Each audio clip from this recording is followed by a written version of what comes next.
So this is how you turn black and white film into color using 3 colored filters.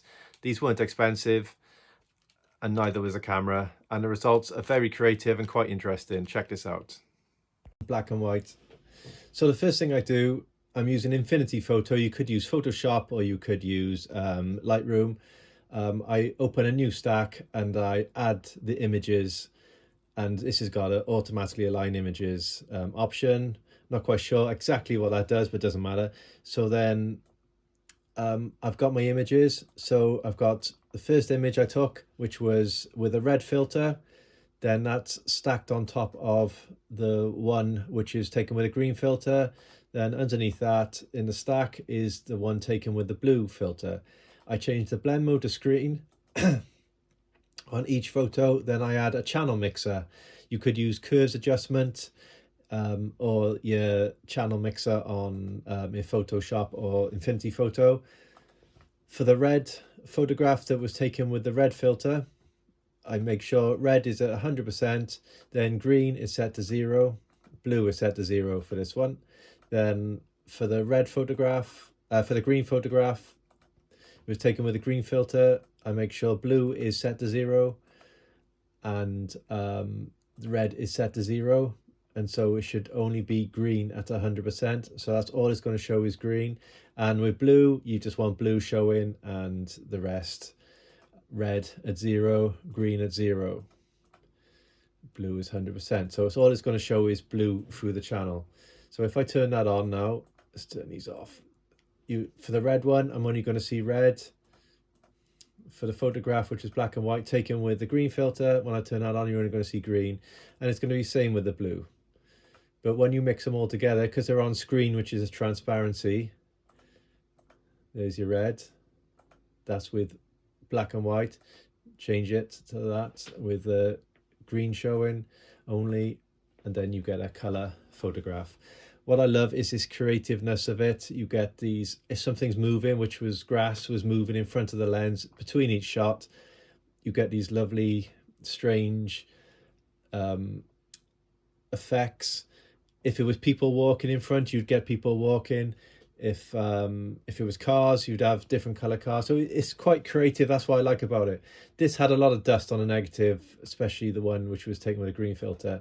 So I merged these down to a single TIFF file or whatever it is, to a single image, and then cleaned it up using some tools, the heel brush and the clone brush.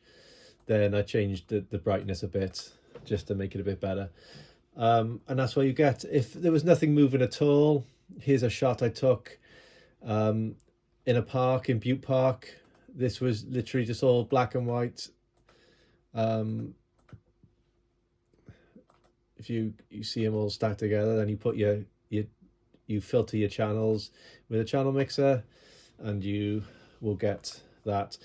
The only downside really is obviously it's not quite perfect. The filters were cheap. They're on Amazon, the red, green and blue filter. I didn't want to go buying really expensive ones to try this technique out. But I quite like the effect it gives. It's a quite strange look to it. I could adjust, start adjusting things on there to change different colors. I don't know if I got this. Yeah, it is changing slightly. So you can start adjusting things on there.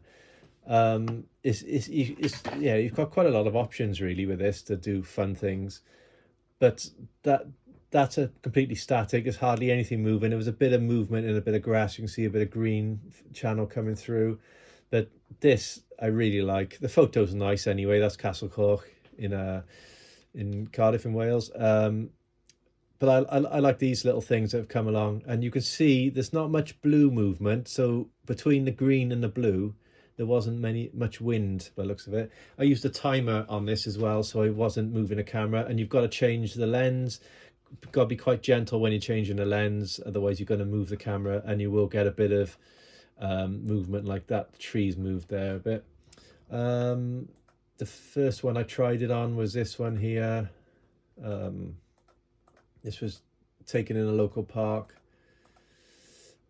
Tried that, and that came out quite quite good. It's quite light. I could adjust the contrast and the saturation and stuff to change it, but this was just a quick thing. But I really like this shot, and it's really creative. You can come up with some really strange stuff with this. And of course you could change the red channel to something else maybe, and then turn all this different colors. I haven't experimented with that yet, but yeah, that's how it's done. It's called Trichrome technique, I believe, but it's taking black and white, 3 black and white images on film, and then using different filters, mix them together. And I believe the technique is years and years old. I mean, since photography began, I think that's why they started originally doing these photographs. So yeah, so hopefully you liked this video and it was interesting to you. I'm doing more strange stuff with film, so you can like and subscribe if you want, and help grow the channel. And thanks for watching. See you again.